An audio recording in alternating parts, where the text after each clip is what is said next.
the September 23rd, 2025 Board of Licensing Contractors meeting to order.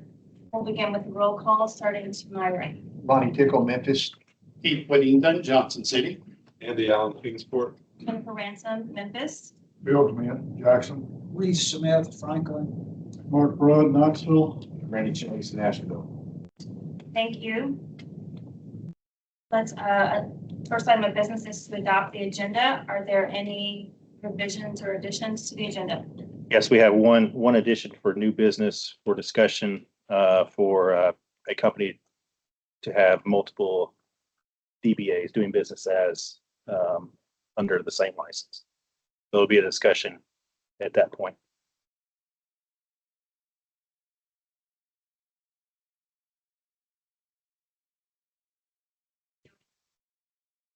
We believe you're on the same place on the discuss the case. Okay. Sounds good. We have a motion for the agenda with amendments. Motion. All in favor, say aye. Aye. Any opposed? Motion carries. Approval of the July 29th, 2025 board meeting. Motion for approval. I have a question, Jennifer, on Okay. the meeting minutes. Ms. Kathy would notice that AI generated now. Yes, Don't really know who said. correct. We do have it is recorded, so there is a YouTube video. We can go back and there was a specific question about who said what can be matched. But that would be our process.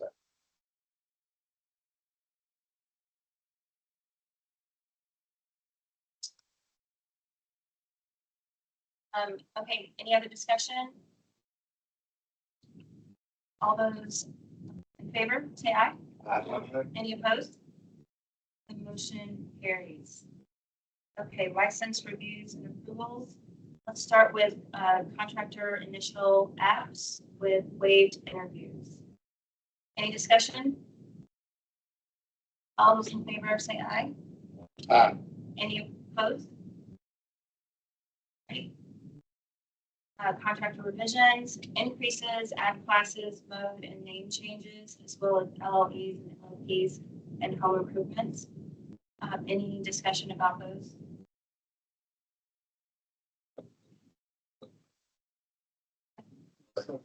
All those in favor, say aye. Aye. Any opposed?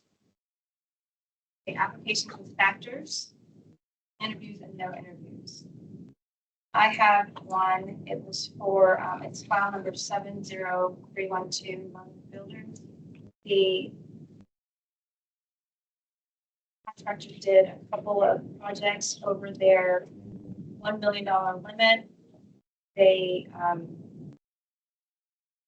given a civil penalty of $2,000 and $1,000 per violation, and they did accept that civil penalty. So the contractors their monetary increase approval will be granted after settlement of that $2,000 civil penalty, and they're being increased to unlimited limits.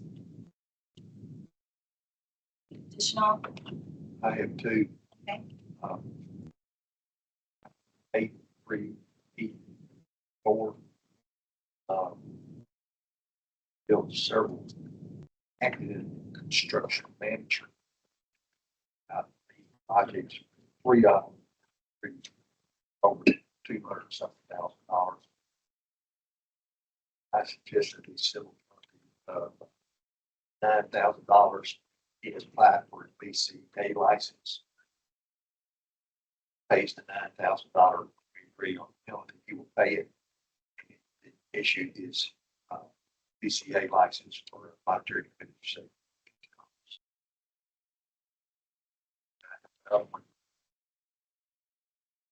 File number 84067. This gentleman has one license, $350,000. Built a house during COVID. Everything went up during COVID. We all know materials and everything.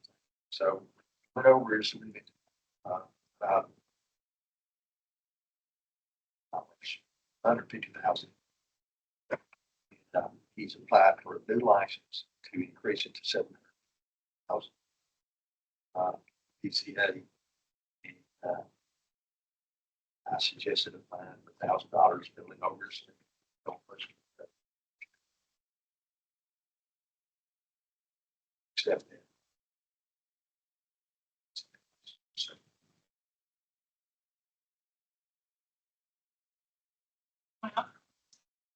Reese. 83350.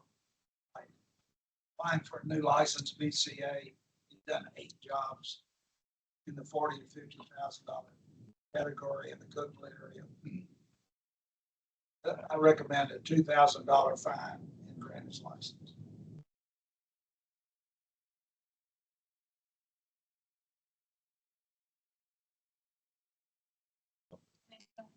Yeah, and file number 71079, which was GCC Construction.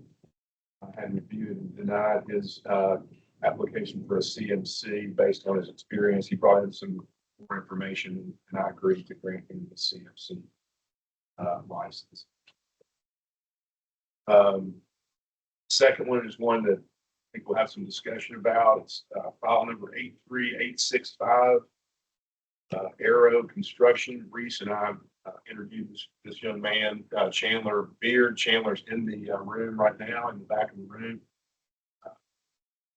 Reason why he was applying for is applying for a BCA residential license, $750,000. He has the correct experience, financial backing, and everything else. The reason why he's here today is because of a felony that he acknowledged. Filled out the felony checklist and everything else. It was for solicitation of a minor, especially aggravated sexual exploitation. It was in 2014, so it was over 10 years ago. Obviously, a very unfortunate situation. He's given for the explanation and what happened, and I won't read that in detail, but it was an unfortunate situation, I think. And, but he was convicted of a crime, served probation, got off of probation last year, I believe, and has not had any issues since 2014. So, a great family in Milan, from what we can tell. We're very supportive of him still, and he's got some character witness letters in here. Graduated from MTSU kind of during the whole process of all this stuff going on in his life. And I think for the last 10 years, he's been trying to make a living. It's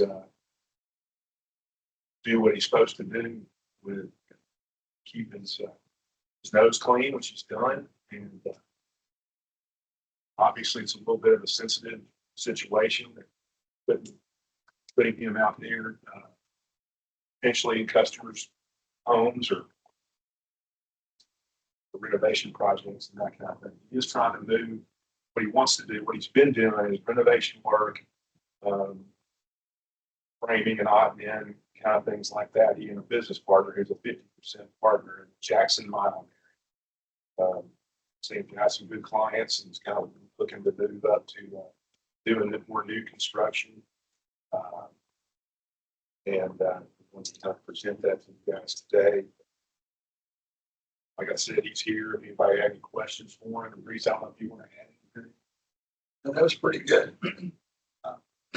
I changed my mind after meeting with him. I was supposed to have it paid up. But I would move for approval. Given the opportunity. Now, if you all don't care, I'll jump in now from the legal side. So because this is an application with prior criminal convictions or felonies, board has to, when you're deciding whether to deny or approve this, you have to consider certain factors pursuant to the Fresh Start Act.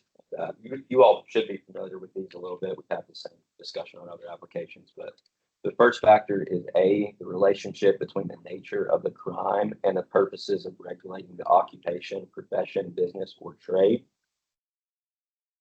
Factor B is the relationship between the crime and the ability, capacity, and fitness required to perform the duties and discharge the responsibilities of the occupation, profession, business, or trade.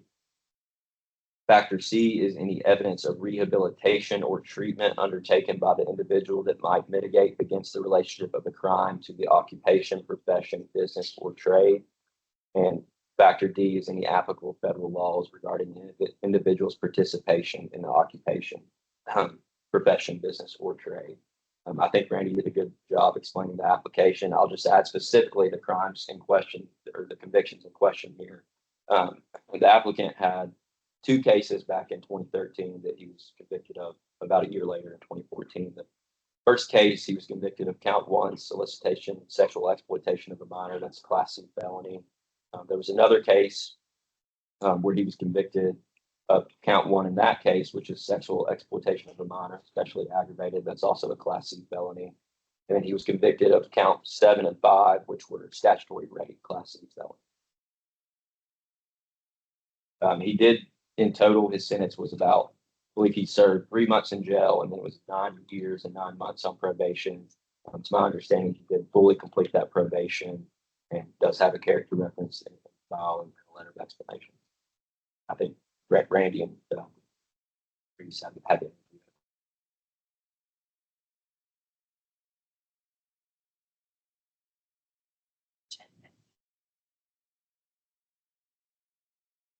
Yeah, I mean, I'll read you the last paragraph of the letter he wrote, if you guys don't mind, but he said, since, because it kind of ties into what Kyle said, since my conviction, I've worked to improve myself in many ways.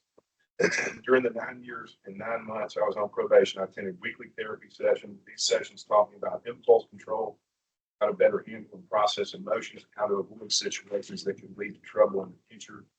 They remind me of the importance of a good support system.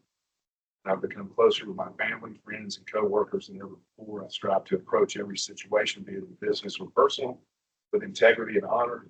I believe that approach has been pivotal for the growth and success of aero construction. The values I tend to carry with us. So I would recommend, I think we asked him, for instance, if he was going to be in a situation where he might potentially be around. He has to answer, he has to, he's a registered sex offender, so he has to quarterly answer to the county sheriff, I believe, where he is, make sure he hasn't moved, changed his car registration, anything like that. He knows he can't put himself in a compromising situation, asking him stuff. He knows that he couldn't go to a home potentially where the children has to not be there, but send his business partner. So he acknowledged that without really us even asking. He understands, what happened to him. So I would also put him.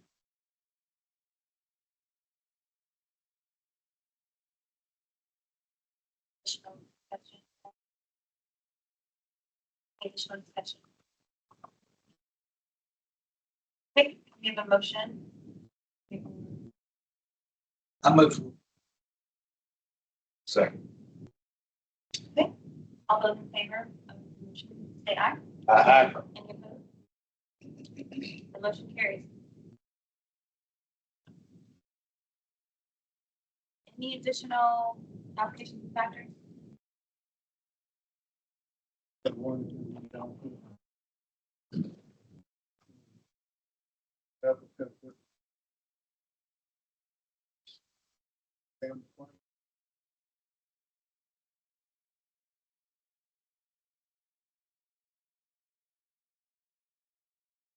Question was.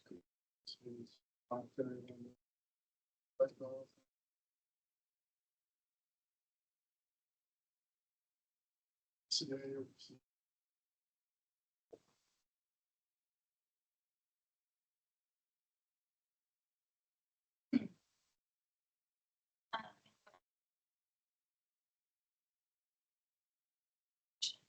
approve factors as presented. Jennifer, if you don't care if we pause for a minute, wait for Reese to come back. I'm sure where he went.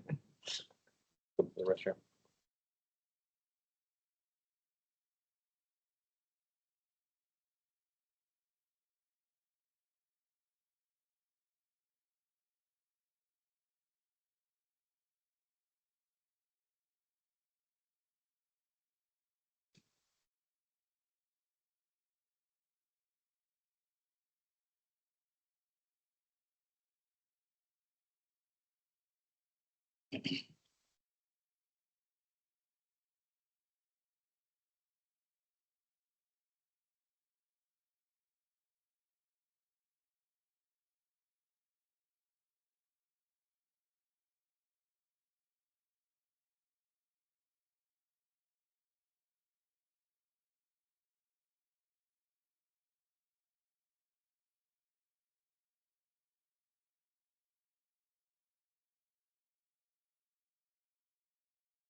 Do you guys need water? Sierra, do you need water?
Oh, he's back now.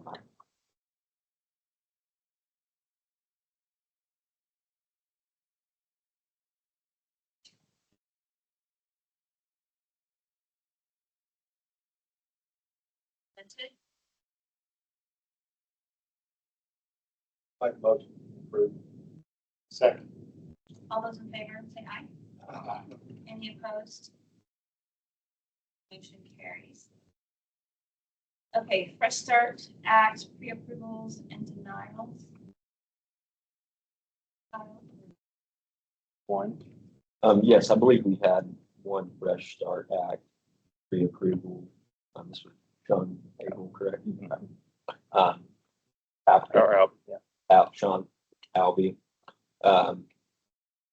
He had, in the pre-approval process, it's not a full application. He is just asking the board whether, based on his prior criminal history, that would not be a reason to deny his license in the pre-approval process. We still have to consider the same factors that we just outlined in the application. But this individual's felonies are aggravated assault with a deadly weapon and 2, illegal carrying a weapon while attempting during a crime of violence and possession of CDS.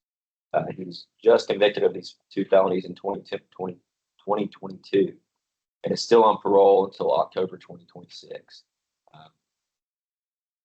The factors for the board to consider for this pre-approval again are A, the relationship between the nature of the crime and the purpose of regulating the occupation, profession, business, or trade.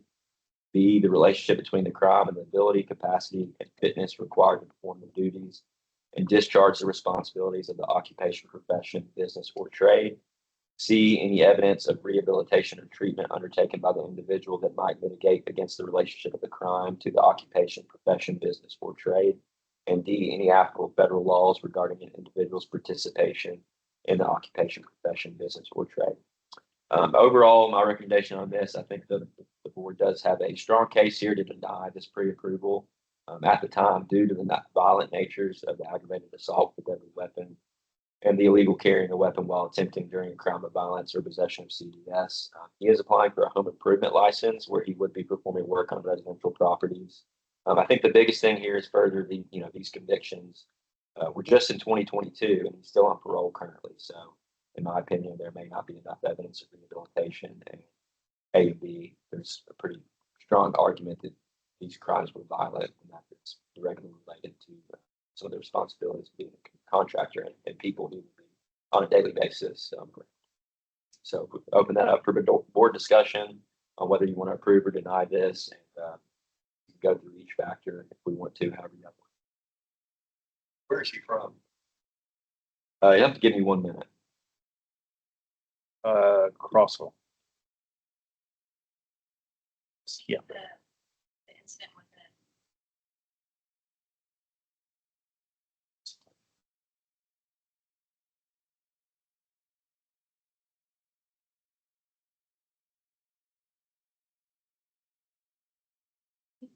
My own concern would be, as you mentioned, Kyle, evidence of rehabilitation. And because he's still on parole, might just be a little early to. I think that's a good justification of your city on that. I think if the board wants to discuss A and B, how the felonies here are violent, I think there's a strong argument for A and B. And there's just not enough under factor C. That's how the board. Please feel free to discuss that with them. I agree with you.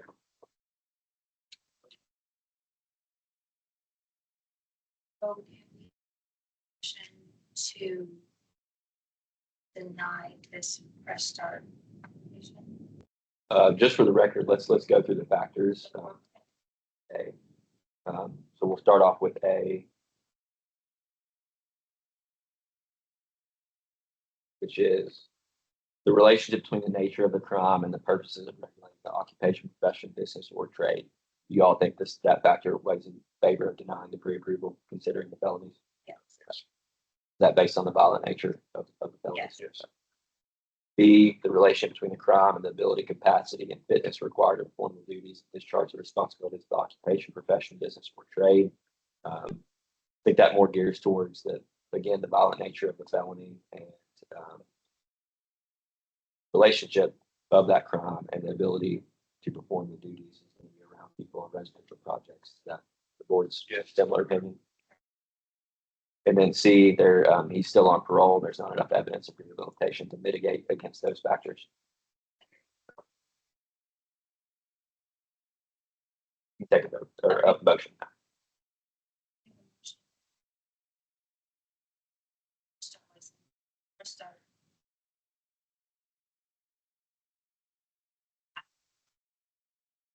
We can put that in the letter.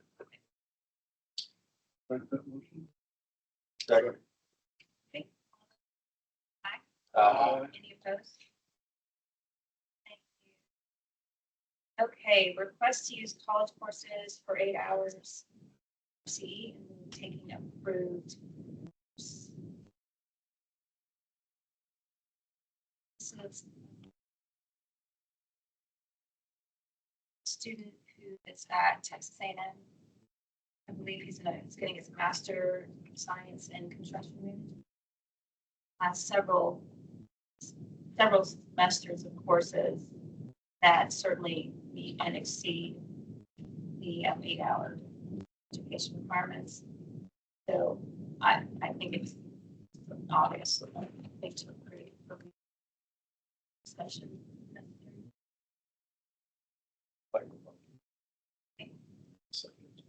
All those in favor say aye.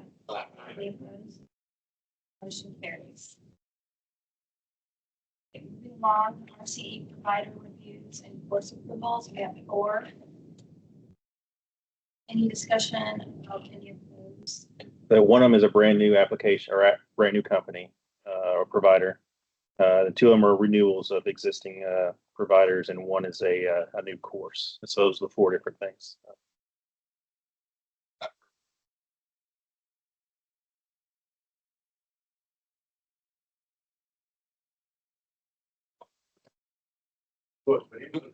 You want to tell you that? I'll be taking that one. Very thorough. We have a second. All those in favor say aye. Motion carries. Okay, new business, confirmation of 2026 board meeting dates. Those are listed in the document. So just for, we were trying to get rooms established, going in earlier now, and also for help the legal team for future hearings. They'll all be here in Nashville. And again, we're still looking to take advantage of the online when available. But I guess the biggest issue is, when we have hearings, and we need to have, it's best to have a physical quorum at this point in time. So that going forward, all the meetings, in January, March are always the last Tuesday of the month, except for May for Memorial Day weekend and November for Thanksgiving holiday. And so those are always to be the week prior, just to steer clear of those holiday times. And so if you can look at them, you can see the dates there. But I think everything's been reserved. We just want to make sure everybody's good going forward for 2026. Let us know with advance. Yes, if there's a hearings coming up, we strongly need a quorum, physical quorum. We'll let you know well before the 1 week read aheads that go out to make sure that we have a quorum. We'll start doing that well in advance of 2 weeks, probably at least a month out. Try this week, try this meeting. I got, trying to get I send it out. It's based off, hey, we've got some hearings coming up. I need to know. And that way we can get rooms scheduled and hotel rooms, things like that. All the logistics involved. Plus they send out their legal notices well in advance, and so we've got to make sure the rooms are right. I would add, worst case scenario, it's not that we couldn't have an electronic meeting and hearing. We would just have to file a motion with the court to get approval of all the parties and come to an agreement on that. So that's why we'll reach out well in advance. And if it's not an option, we may have some board members electronically.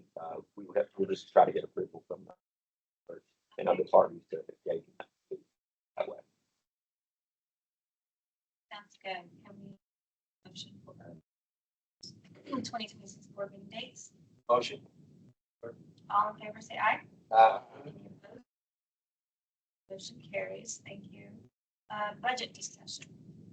All right, I'll discuss this part. There was two documents that within your Rehab files that shows the last 4 years of revenues and expenses for this board. We operate two or administer two funds. And so the contractors and home improvement is one fund, and then LLE and LLP are a separate fund, managed separately. And so funds get adjusted based off which case it is, and what investigation. So we're trying to do a better job of managing that going forward. But there is a potentially proposed, I guess, within the Department, Commerce Insurance, there's a proposal to combine those funds into one fund going forward for next fiscal year, which will be next July.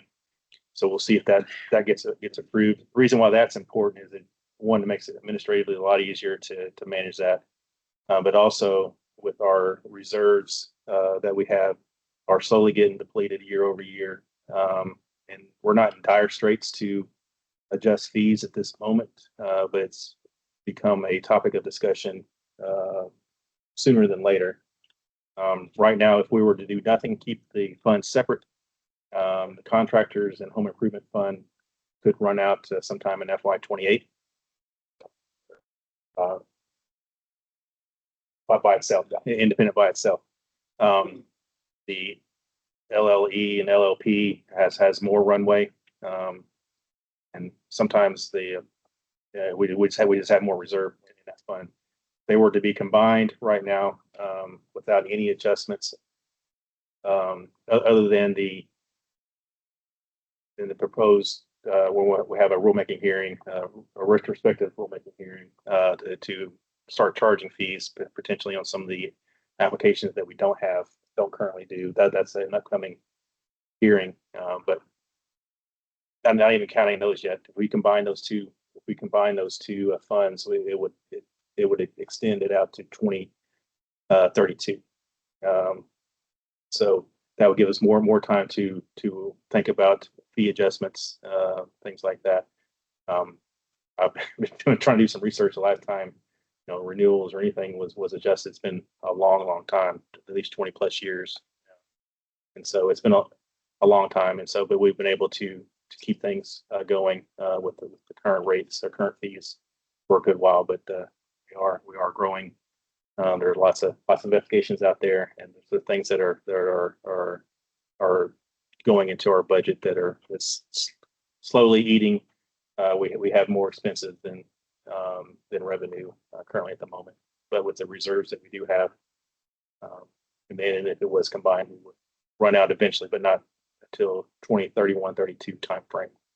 So, but they just want to kind of throw that out there, just have that kind of just open to where we are budget wise. We are not contributing to the Go Build fund. The $250,000 from right off the bat from our budget anymore. The Department of Labor is funding the Go Build projects or initiative.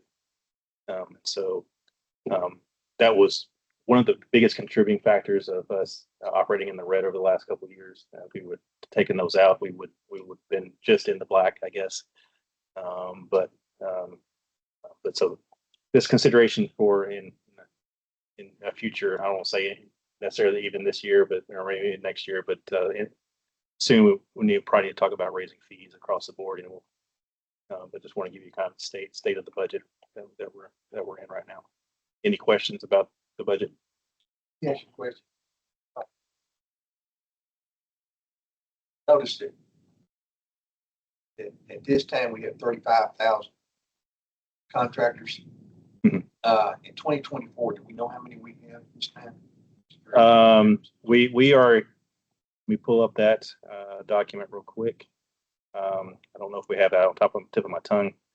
But we do have more, we are increasing a new population. It's increasing. Pretty substantial. Give me 1 second here. I mean, It's okay, I'm just curious, I just 35,000. I know this last time we got our approvals. Gosh, it looked like our contractors went forever on things. Mhm. We know, we're all looking at. Oh, let's see here. You can see, you know, on my director report, you know, you can look at the second table down, the initial plus reinstatement application. So you can see in the far right column from 2022 through, you know, 2025, we are, even right now, we still have 3 months left. We're just at the number of 2024 initial applications. So with 3 months to go, we were right at where we were for the entirety of last year. Yes, yes. And so, I mean, there is attrition, you know, some people don't renew and things like that, but there's the new applications and reinstatements are growing.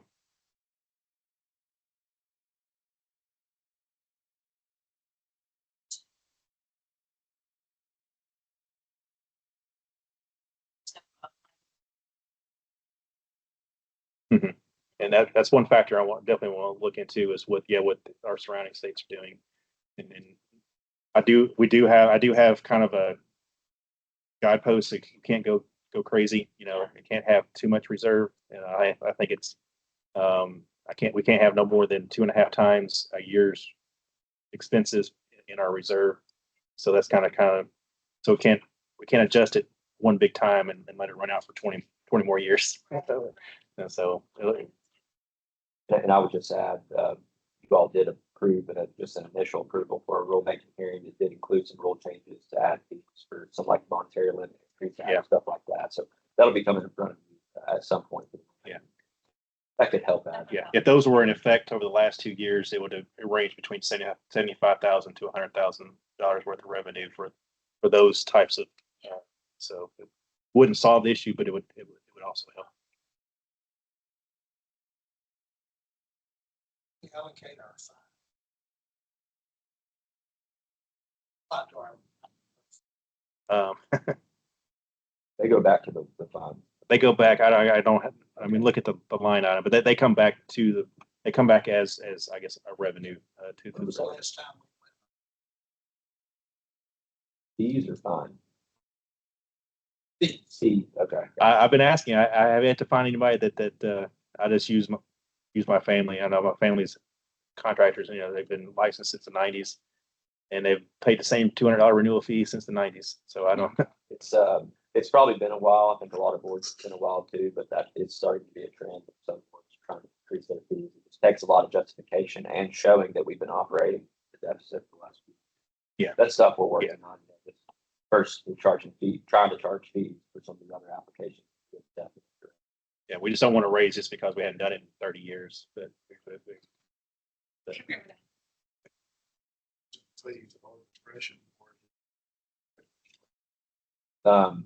Well, it's your discretion, but the legislator looks over the rules that we want to implement and they give it approval or not. But it's a big process of, internal review. The AG's office has to look over it for constitutionality and there has to be good justification for that. So it's a process, but. so nothing for a decision or anything, just kind of just awareness on where we are with the budget. So. Any other questions on that? Yes, I don't think the board has this in front of them, but there's, okay. I think this was added to the agenda and at the start, but starting to be a recurring question. This isn't any specific application for your review. Just want an answer to this question. Would the board allow a license to have multiple DBA names to it?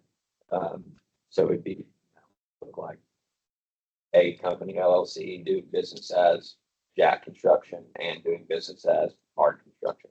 I think the board, legally they can have 2 DBA names that they companies have multiple assumed names with the Secretary of State's office all the time, but the issue for the board to consider is that we have the rule that requires licensees to enter into contracts and operate its relating contracting business under the name in which it's licensed.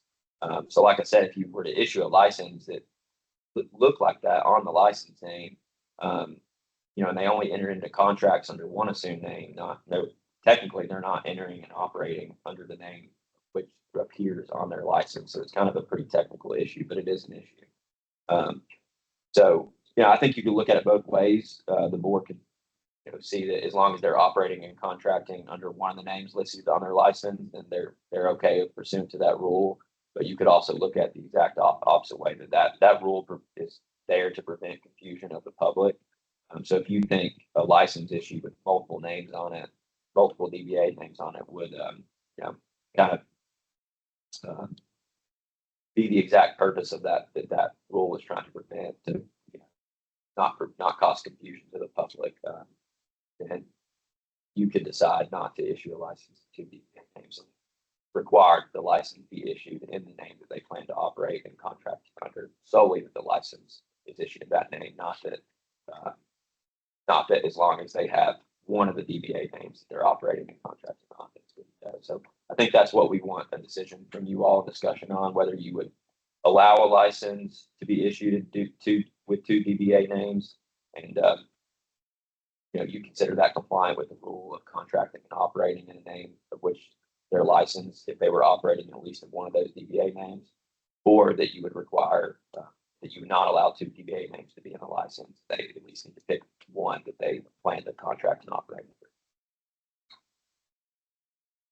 Welcome discussion on that. You had two names, you signed a contract. To me, like, you're gonna have to use both names on that contract. And that's if they issued the Not just license. one. You're gonna have to use two, because you can get a complaint on this side of your contract.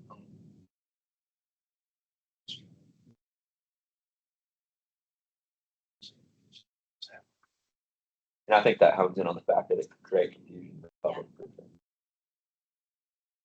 I would think that the most transparent thing is Right, on the contract. on the line. On the license, when you sign a contract, you sign. So for instance, if I had Andy Allen Electric and Andy Allen Mechanical and Andy Allen GC, right? So you could have your parent company and two DB. It makes sense why I would want them set, right? Not necessarily a parent company, but one LLC that they've taken two assumed names with the Secretary of State's office that they plan to operate under. That's right. So it would not necessarily a parent company, but it could be one LLC with two Two business names. So you could have up to three. I would think that any of those, or that all three of, any name that you operate under be required to be on the license. Right. And would be required to be on any advertising. Right. That's how the other states do it. Definitely. And I just want to make it, I think the prime issue is whether that rule is satisfied as long as all the DBA names are listed on the license. Is that how it is now? What do you mean by that? If I have a license now and I have DBAs, We have licenses with one DBA, and I asked this question. We don't necessarily, it would take a long time to probably figure that out. We're not aware of any licenses that are issued with two DBA names. There may be, I'm not sure, but we wanted to bring this up for discussion, have you all decide what you would allow. just for transparency, I would think the correct thing to do with any company name that is associated with that license be listed on. Right, I agree. So it's your opinion, Andy, that as long as they have at least one name they're operating, as long as they have all the DBA names listed on the license, say they enter into a contract or pull a permit under one of those DBA names, they're still in compliance with that rule. Yeah. Okay. And if they were to form another DBA, they just had to do a name change application for us to add that to the license, I guess. The whole point's transparent. Mhm. Right? So Yep. that way, Transparency and to prevent, the purpose of that rule is to prevent any confusion. If you looked up Andy Allen Electric, you could also see that Andy Allen Electric is also owned by the same company, mechanical and Andy Allen GC. someone may enter into a contract where they may contract in the name of Mark Construction, but the license, when they look it up, may say Company A LLC doing business as Jack Construction and Mark Construction. But they could tie the market construction. They definitely- Construction together. That way, if Jack Construction messed up, they wouldn't think Mark Construction didn't have anything. Yeah, it's all the same company.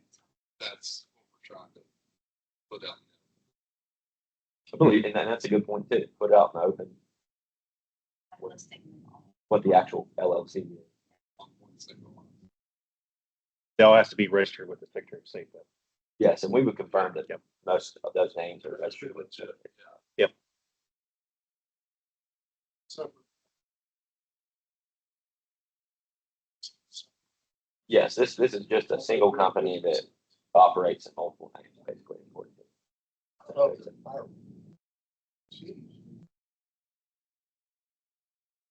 What's that? They won't understand. For pulling permits. I think it would It's help. listed on the license, but yeah. I'm saying, they get kind of twisted out. I think it would They're help. looking at 20, they should. Well, but if I went in and pulled a permit under Andy Allen Electric, but Andy Allen Electric's not on my license, and I give them a license that says Andy Allen GC, that'd be confusing. to me. But if my license listed Andy Allen Electric on, then I would see them giving.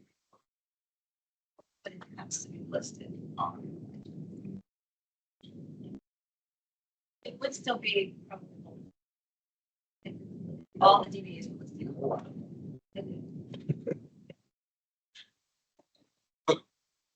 That's like, y'all gotta be sure. Y'all can. Right. I think if we could get the motion on that, whether you all would allow two licenses or two DBA names on a license. Or multiple, Multiple, two or multiple. or multiple. I think they can have up to three on.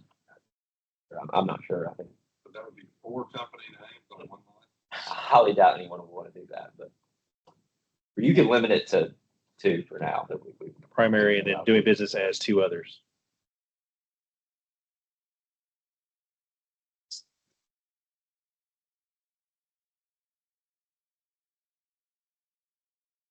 I mean, I think it needs to be whatever the state. Well, I'm not exactly sure. I'll have to get back to you on that. I mean, legally, a company can have multiple. I'm just not sure what the max is. But you all are the ones that issue the contracts with licensing. So even though they obviously can have multiple assumed names, you have the authority to decide what you would allow the license to look like. Pursuant and in consideration with that rule regarding contracting and operating in the name of which you're licensed.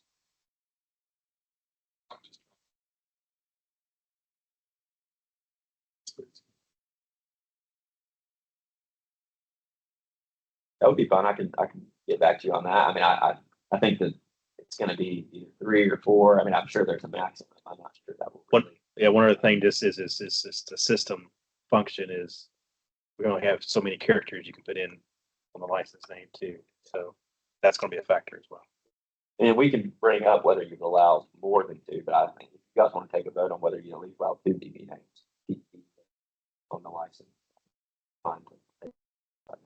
Or if you want to defer to the next meeting.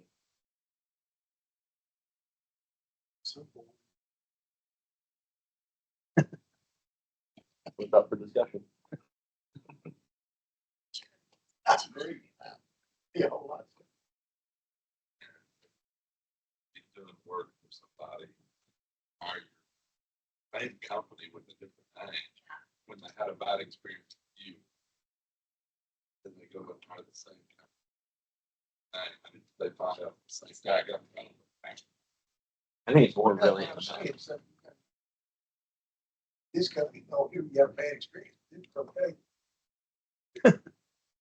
But you, the same guy was good, or the same guy was bad. Uh-huh. I think I'm kind of like Mark. another consideration, just to put it in more, kind of makes more sense of it, is that would you force a contractor to pick one name that they plan to operate and contract under? Or would you allow them to contract and operate in multiple names as long as those names are listed on the license?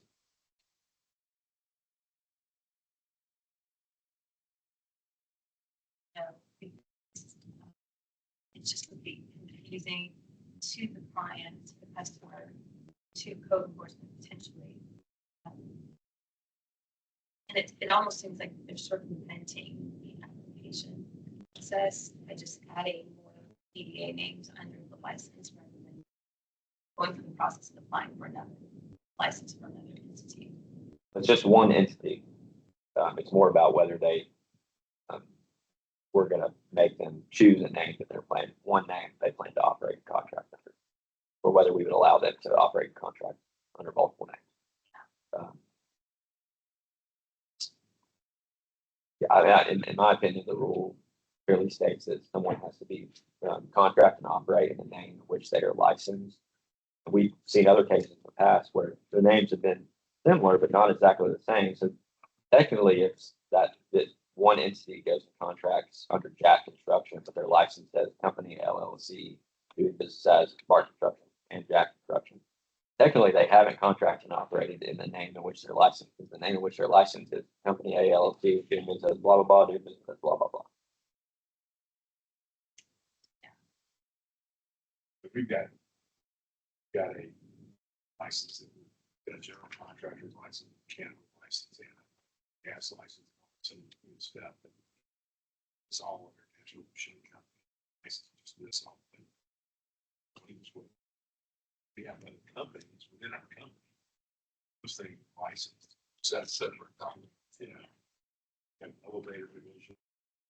And company.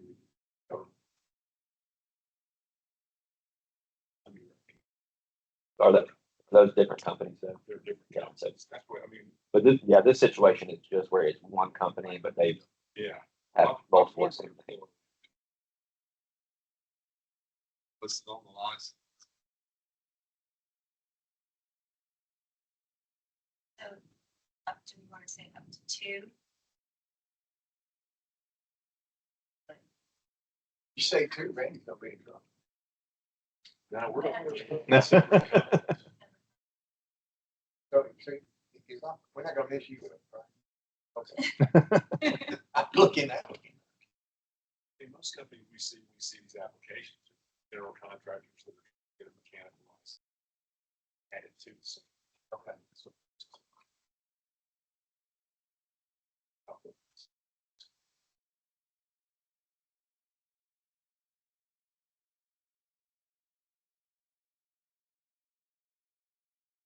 One entity, one DBA on the license. Because in Tennessee, there's no cap on DBAs. Tennessee, I see a single. No, and legally, there may be no cap. Legally, that a company can have multiple DBA names. It's just for you all, what would you allow to be listed on a license? I think one. Since there's I thought there was a cap on. Because we have the rule that says a contractor must operate and contract in the name which is licensed. You would have your LLC name and one DBA. If that's the decision you all want to make, or What's the rule now? Rules is whatever your license is. I mean, you guys have considered complaints in the past on DBA. on that rule specifically, and I think as long as they've listed that one DBA name, that they're generally okay. According to that rule. Yeah, but each case is considered on a case by case basis. If there's a little bit off, sometimes you all wish issue letter of warning like that, where the name's not exactly identical. It sounds like the general consensus is one DBA name needs some license with the main entity. That's what we're with. Okay, so can we have a motion for that?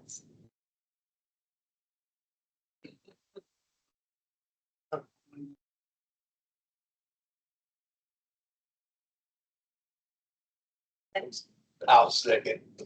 Okay, all those, Real quick question, does that mean that they can only operate, they can only contract and only operate, and only advertise under that one VA name or their parent company or the I original? mean, they could do that under another name, but they would probably be looking at not technically being in compliance with the rule that requires them to contract and operate in the name of which they're licensed.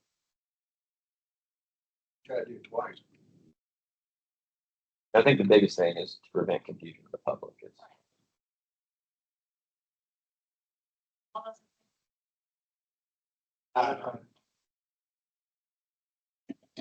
Thanks, Carl. Okay, legal report. I have three changes. Number 42, complaint number 20250311121. The penalty will be increased to $2,500. Number 43, complaint number 202503781 will be increased to $5,000.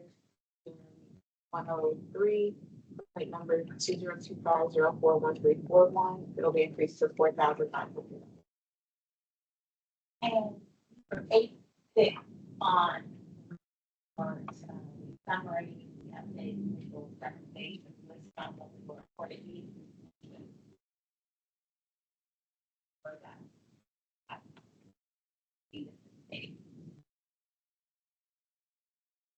So never you get funded. Can you give an overview of it? Yeah, so this case is basically currently in litigation. In this case, the complainant alleges that it signed a contract in June 2022, and there are actually two contracts. The first one dated July of 2022 for installing foundation work for breakers, and the first contract.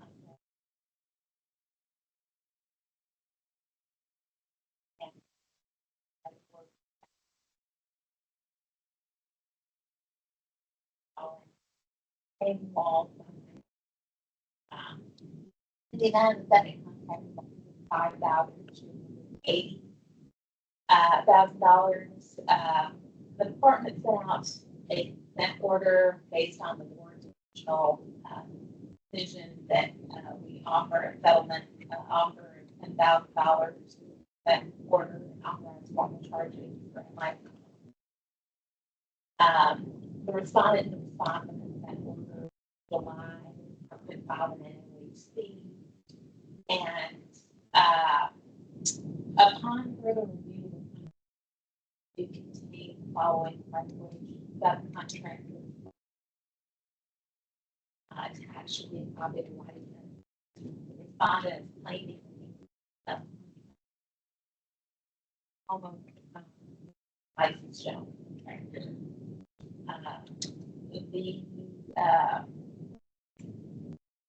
The respondent's position again, because that he was contracted directly with the owner of the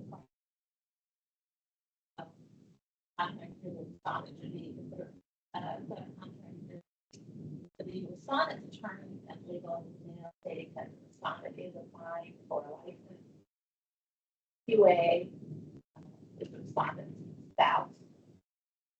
The respondent has already had business, or the spouse is after business law, examination, and the respondent having financial statements prepared.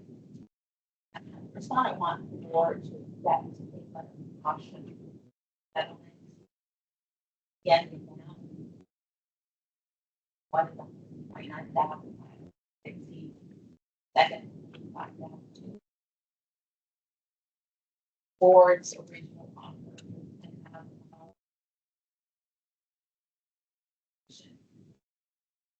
government right now. So this matter needs discussion from the board as to what we want to do. We want to lower the settlement, say proceed with litigation. Want to go with the original settlement based on the update.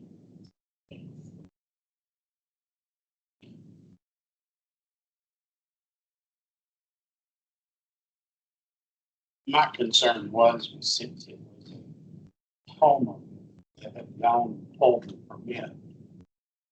This subcontractor, and it's a large house office because of that. It's only a foundation work that this subcontractor. He's typically a subcontractor. And the homeowner has told him, okay, well, just sign my contract. And, you know, do the work. So is he, you know, everybody knows subcontractors aren't the sharpest knives in the drawer. And, you know, he's just doing his job. And that's my concern. Are we coming down too hard on somebody that typically just does subcontract work? Here a homeowner is offered to do my work for me. He's not managing the job. But yet we're labeling him as a prime contractor and penalizing him.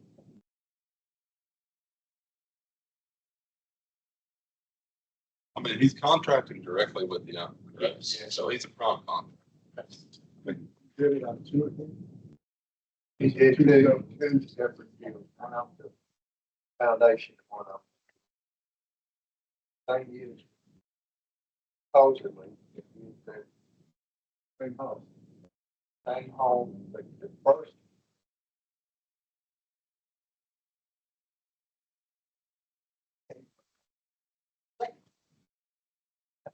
I don't personally, why would you give him a contract on the second? But that's what we're trying to figure out. We Reese, we're general contractors. When we go build a house, we are the contractors. We're seeing all the possibilities. Ourselves are working at that's we hear about general liability. Workers' comp. We have a business. And we fit. Homeowners act the same as Reese and Tyler, but he doesn't have this responsibility that we do. He's out on his own. He doesn't have to worry about what we do. Yet this homeowner is saying, I am a contractor. And these subs that are going out there, they don't know the difference between Reese or Jim Black over here. All he knows, just like he said, he's looking for a job. I'll do it for this. And he says, well, now, the betwixt between on what's fair to the homeowner, what's fair to the subcontractor that we're trying to call the young man, and he is, but it could have gone, they don't know. One of these numbers that we have in our book specifies your brick, not brick, painting and sheetrock foundations. She doesn't have that. Well, now trying to figure out what the young man, young couple. Well, technically, if it's $1 million or $2 million house. He understands now that he's got to have a license. So he's trying to step up. He's going to skip these little numbers. Just going to go a bigger number. That's what he's trying to do right now that he found out he didn't do right. And so it's a matter of twofold. One, we asked $10,000 get go, pay it, but we didn't get the message. And what I mean, he didn't get the letter or whatever was sent. But be that as it may, it was done. Now we're trying to come to some solution. But I tossed out based on that I can paying $6,000 for a letter of warning and pay $6,000. Don't do it anymore in the future. get your license, move on. Or not, I don't know. It's what I thought after hearing some more stuff, than what I wish keeps doing. Tossing and turning. Go ahead with me on this deal because situation. Subcontractor, not a subcontractor. So Andy said, subcontractor. He is, but so that's kind of where we stand. That. Yeah, my concern is probably as big as this job was, every single sub on that job is in violation. Of what's going on. That would be every single homeowner permit that's issued in every county across the state. That violation is going on. We're seeing one out there. If they're not like. I think they're not like homeowner.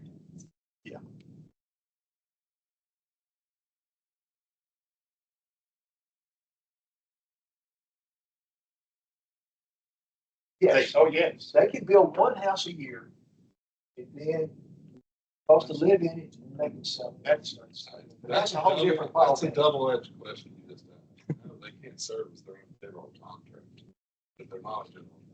But yes, they can pull it on permit. But every person they hire would be but not a contract. But, And that puts subs over a barrel. but they don't know,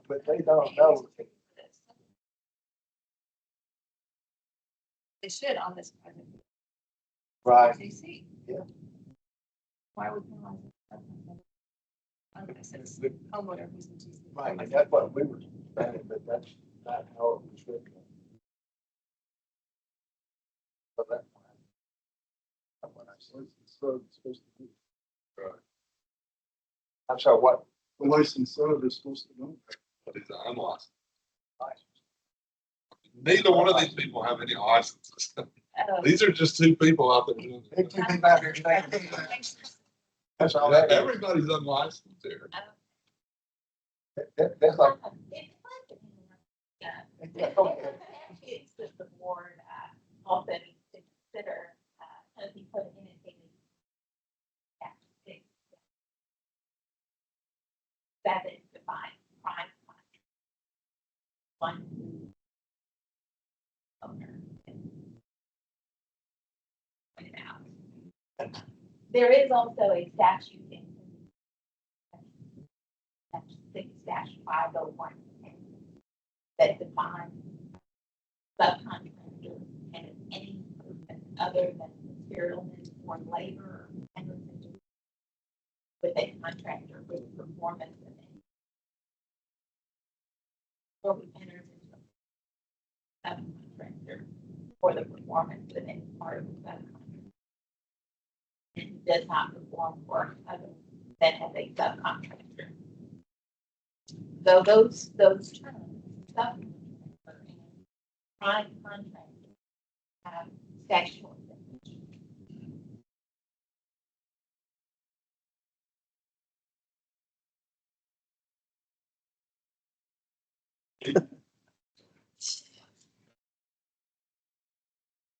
So your recommendation is to lower the penalty. 6,000.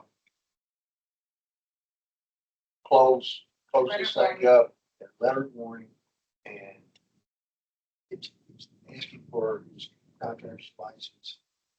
That assuming that he pays $6,000 fine. And the whole key of this, paying $6,000 and a letter warning. That's the hold the bottom. Move on down the line. But going back to what Keith said, this could pop up. It's a framer. This could pop up. Electrician. Did for everybody. So everybody who works on this job, if this. Let's not miss this job though. We're talking about. I know, but I'm gonna use this job as a job like this. To really get up on all of us here because if homeowner gets mad at you, he's coming after you, and then he gets mad at this guy. I mean, homeowners, they can turn around and they can get a house built free. Right. I'm just Can saying. we send a letter wanting to the homeowner?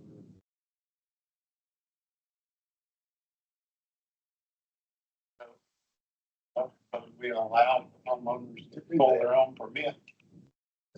But what we don't allow for is the homeowner to hire an unlicensed contractor. Build your own house. Build your own house, right? Go out there and hire your own house. But what you can't do is hire an unlicensed contractor. For $5,000.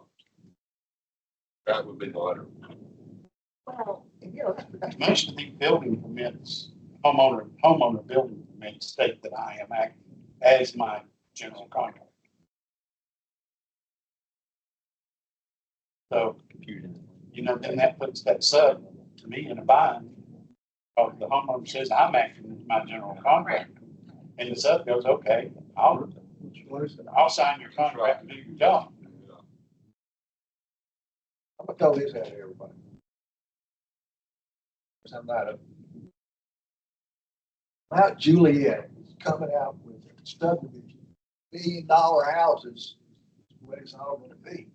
Can you imagine if you are a homeowner and you decide you're gonna build your own house, what is gonna happen up there with all the subcontractors because they're not licensed? What is that gonna do to us? Just throwing that out. Thank you for your comments. I'll second. And Katie, what would that do with your current litigation? well, okay, so if we decide on $6,000, we can offer that to the respondent. And how much time do you want the respondent to accept the penalty settlement? 30 days, okay. That could change some of the deadlines in the litigation that we have. What do you need? What time do you need? Let's back up. What do you need on your litigation to help solve the problem? Litigation, I do, should do.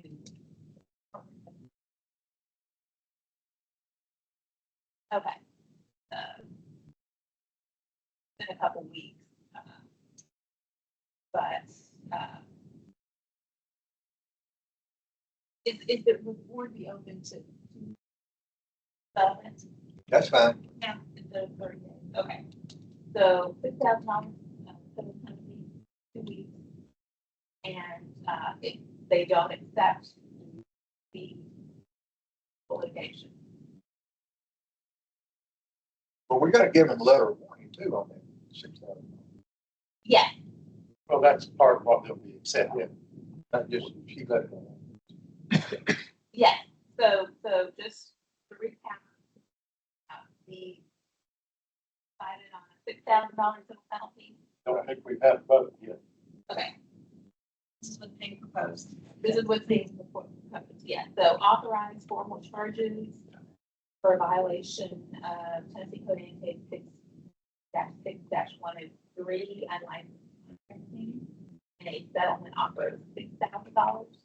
That order and a letter of warning. Right.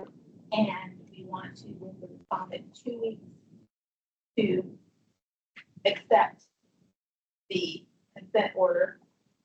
And if they don't accept the consent order, we can proceed with litigation. I have a quick question. Would this be on their disciplinary history since they're not licensed now? Be on the disciplinary action report. Oh, if they have applied for the license. So it Would has, it be on the permit? has been disciplined, yeah. Even though they don't have a license? It could, be, depending on the time that they apply. If they end up not applying for another year, then probably. That would be pretty serious. Go right on the black card. It would still be required to disclose it now.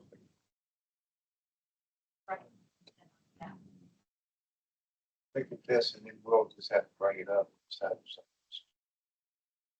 go along with the program.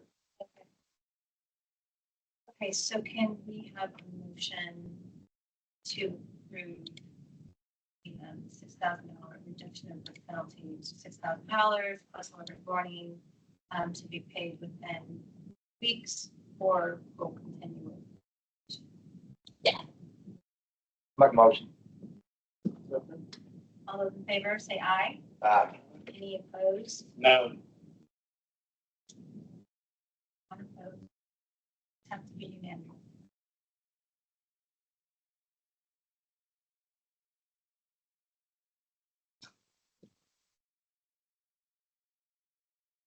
Okay. Anything else before we? Probably in this discretion, why would I can jump in there because there's a specific statutory definition that exempts subcontractors other than electrical, plumbing, masonry. You guys know that. I think know that. Right? There's specific subcontractors that do have to be licensed, but other subcontractors, pursuant to the statute, are exempt licensure requirements, regardless of the amount, as long as they're. The answer is, no, it does not make sense, but that's how the operation is, because we as contractors are accepting all responsibility.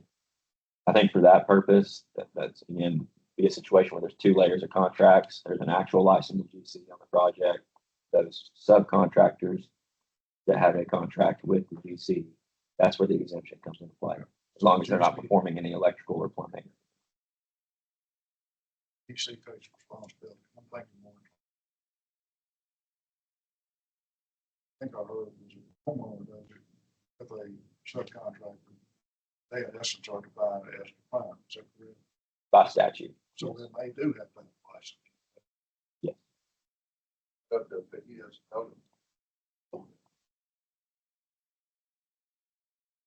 you got it. Over 25 years. That's the problem. They don't. Somebody, yeah. That would be- Okay. Any other discussion? I'm sorry. No. I was asking if there's any other discussion. Good. All right. Legislative updates. Oh, you did not. With the changes with the. Okay, so we'll need a motion to adopt the entire changes. So All those in favor? Any opposed? Okay. Thank you.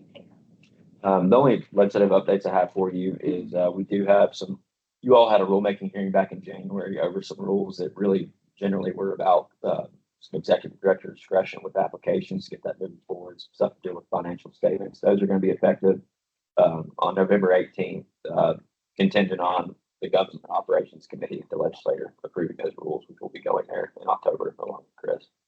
That's the only legislative update I have for you. That will be the next board meeting day, November 18th. Yeah, so it'll be on the board date. So did we actually approve?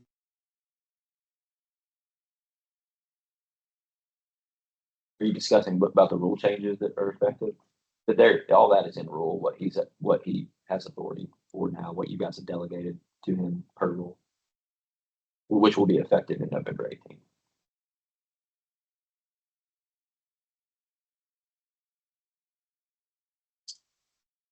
Sure, yeah, we went over it. We had the rulemaking hearing in January. I know recollection stuff to remember, but we can send out a copy of those rules. We actually sent out an e-notify.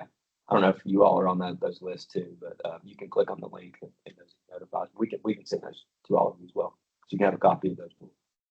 It will be effective in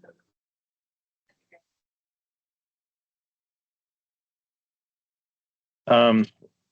Discussed a little bit about the applications, where we're at, the state of the applications, 35,000 and growing. As far as active licensees across the state. So that, like I said, we're in September and we have 3 months left, but we're at the levels of new applications from all last year. So the state is continuing to grow. And so as far as construction activity. And so with that being said, this came back from the NASCLA annual conference from last week out in California, and got to talk with other states. There was also an economist that presented, and so he thinks that generally overall Tennessee and kind of some of the southeast is kind of cooling down a little bit. I was kind of surprised by that, but that's just what the tea leaves that he's saying. I would say otherwise. We're still growing here, but we said the Northeast is probably gonna be picking up as far as residential construction, as far as I guess new construction, in the inventory, and so that's going to be the next hotbed is the Northeast U.S. Just for FYI. But going back to the meeting, going back to the conference, we're able to talk to a couple other states still working on Virginia. We do not have any agreements with Virginia, but we're still working through that. But we did have a general session. We're talking about basically knocking down some terminology that the obstacles that each state has. Because, for example, if I come and talk to a state and I start talking about our general contractor's license, anything over $25,000, sometimes they automatically shut down because they're talking about a specialty, HVAC or electrical or something. So I had to kind of talk through exactly what we're talking about, and I think a lot of states are starting to agree that hey, there are some terminology barriers that we can work through. But we accept the NASCLA commercial builders exam. We also accept the NASCLA electrician exam. They're working on a NASCLA plumbing or mechanical exam coming up, so that'll be the next kind of national exam that they're working through. And I would say that we would probably be favorable to signing on to that, but that's probably a year or so in the making. I think there's probably too many barriers to. I don't say there's too many barriers, but they tabled trying to do a national residential exam for NASCLA.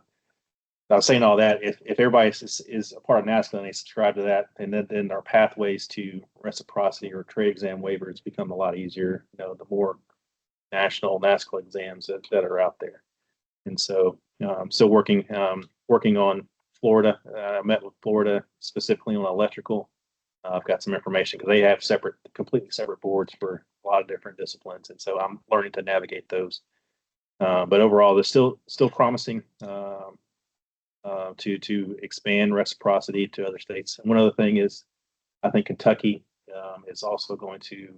They've never had a general contractor license in the state. I think they're looking to add that to the states. There might be some upcoming reciprocity opportunities with Kentucky, more so than we have. I'm sorry. For commercial, I think no, not for commercial builders or residential. I think it's handled down more at the county, permitting office kind of type of thing. So, and so that I know we're running short on time. But that's kind of the general concept of where we're at, and what activities that I'm having with other states, and so we'll continue to work through NASCLA because they're seeing that everybody's main purpose to come to these meetings is to discuss reciprocity or trade waivers, and so it's becoming more and more prevalent in every meeting that I have with them. And so again, there's still no real results yet of expanding what we've had, since I've been here, but there's still got a lot of irons in the fire to help with mobility with contractors coming in and then going elsewhere. So, any other questions? Anything else that we've talked about today?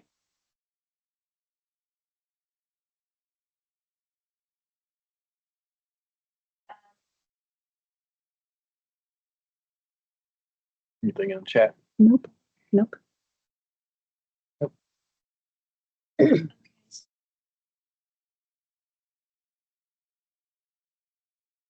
We'll have a quick reset of the room, but yeah.